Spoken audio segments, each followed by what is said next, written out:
Welcome to Watchworthy. Today we're going to be talking about Indy 5, but I thought before we started we'd qualify our conversation. I thought it'd be fun. We talk about our favorite indie film, so on the count of three we're both going to say our favorite indie film, okay? That's right. 1, 2, 3. Crusade. You're wrong, it's Raiders. Alright, so like I said in the intro, I thought we'd talk about Indy 5. This is kind of a different thing for us. Normally we were doing reviews and stuff like that, but I think in this case, you know, we're both indie fans. We're both excited for this film as much as you can be excited for a film after Kingdom of the Crystal Skull. Yeah. E23, people don't know. It's, you know, Disney talks about all their timelines for every Marvel movie for the next 30 years and Star Wars and whatnot.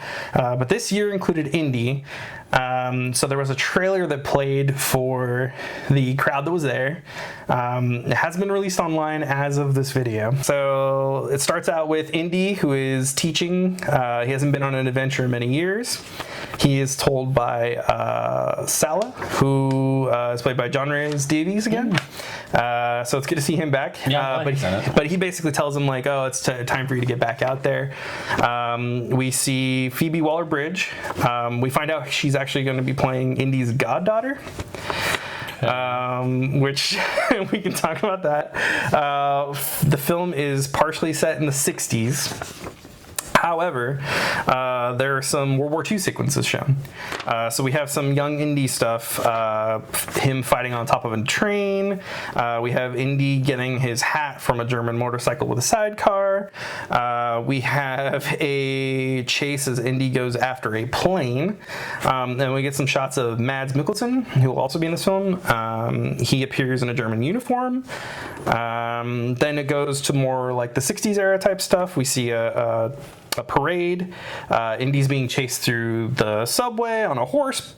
We get Indy in a bar. He cracks a whip at some bad guys, and they all draw their guns on him, and he jumps out the window to escape.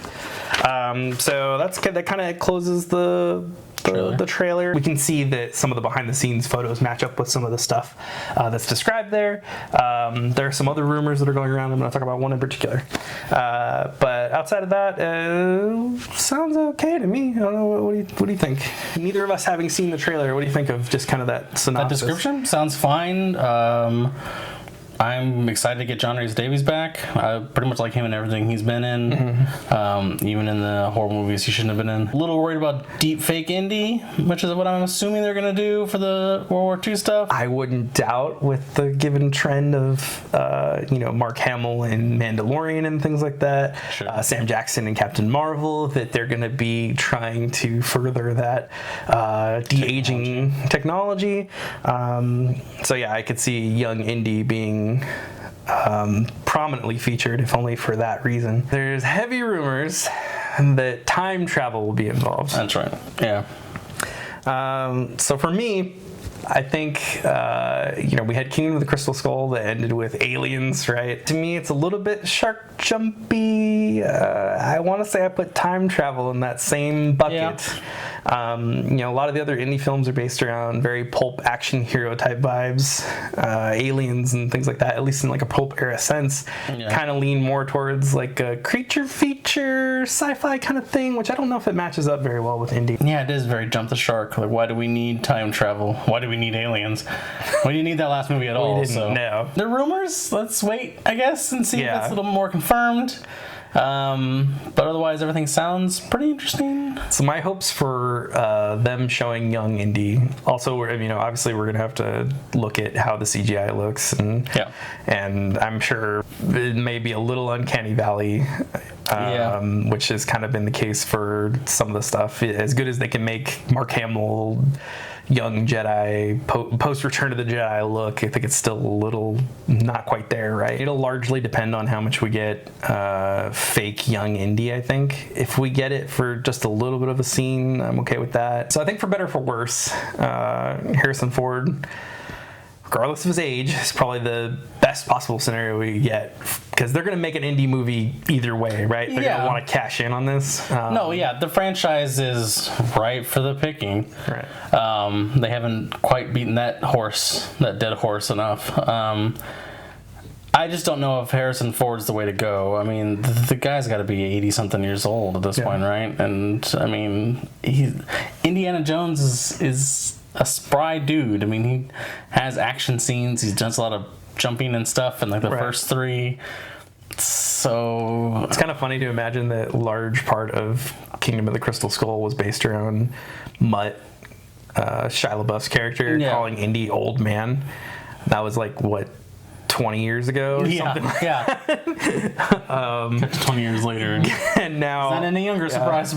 Do you think Harrison Ford's I think I'd still rather have Harrison Ford. Really? Let him close it out. Maybe they can close it out stronger. They're not going to, though. No. Well, he's made it pretty clear that this is most likely his last one. Well, maybe he'll be dead by the time they want to make another one. Maybe they'll back up a truckload of money like Daniel Craig, and who said it was his last James Bond film, like 4 times maybe. Yeah. I think it was after Casino Royale he was done. Well, it's Disney, so they have the money they have the trucks and the money to use. To wheel up there. Yeah, so I don't know.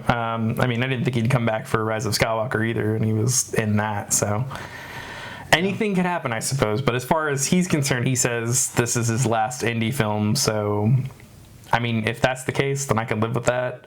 How much worse could it be than Kingdom of the Crystal Skull, I suppose? This is definitely Harrison Ford's last movie for a lot of reasons, I think.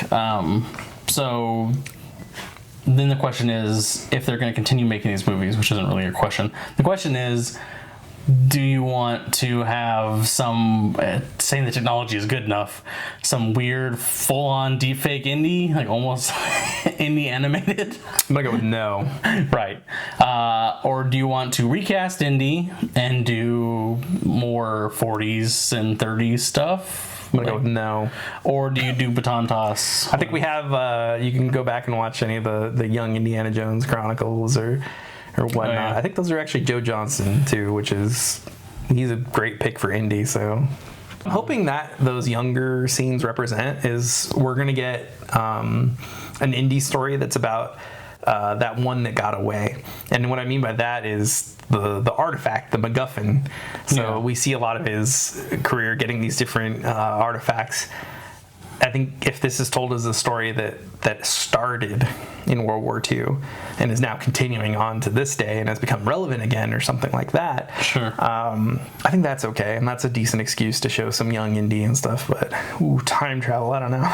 either way, it needs to be wrapped up. Harrison Ford as indie needs to be wrapped up. Whether he retires, dies would be better. Either way, better? I think so. Do you think it'd be better for the finality? Yes, I think, because I don't want to see Indy die on the screen. I don't need that. I already got Solo stabbed in the chest by a character I don't care about. What's gonna kill Indy? You know? Old age. I'm not even joking here. I think the best thing to do he goes to run. Put him in a bed surrounded by snakes. Oh, okay. Go peacefully and have his goddaughter or whatever there. Maybe she puts his I feel like if Indy goes, it's going to be some kind of heroic sacrifice thing to save. I don't need that, to save his goddaughter or something like that. Maybe. I don't think it's necessary. I think it's a little overkill. You could put that as in quotes underneath the poster for this movie, probably. My guess would be that Indy dies heroically or otherwise, and then his goddaughter's going to take up the mantle, and the next movie we see will be her premiere, and we'll see how well that goes. I'll say you're right, probably, and that sounds awful. I don't want that at all. My best case scenario for Indy at the end of this, Indy survives. If we have a passing the baton type situation, we get Indy taking the place of his father's role. Sure. Maybe not a active combatant per se, but still very much clever and quick-witted.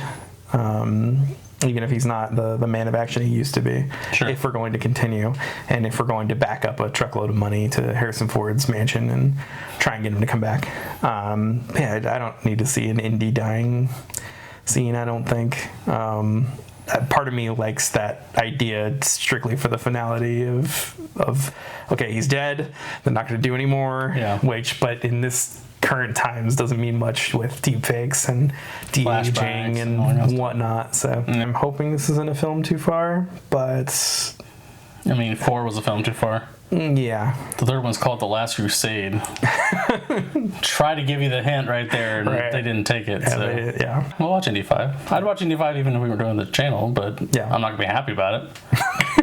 Arms folded. Definitely going to be a rumph inside the theater. So the takeaway is, we'll see. Takeaway is stop. Just stop. Write some new fucking material. Never. I'm not going to do that. No.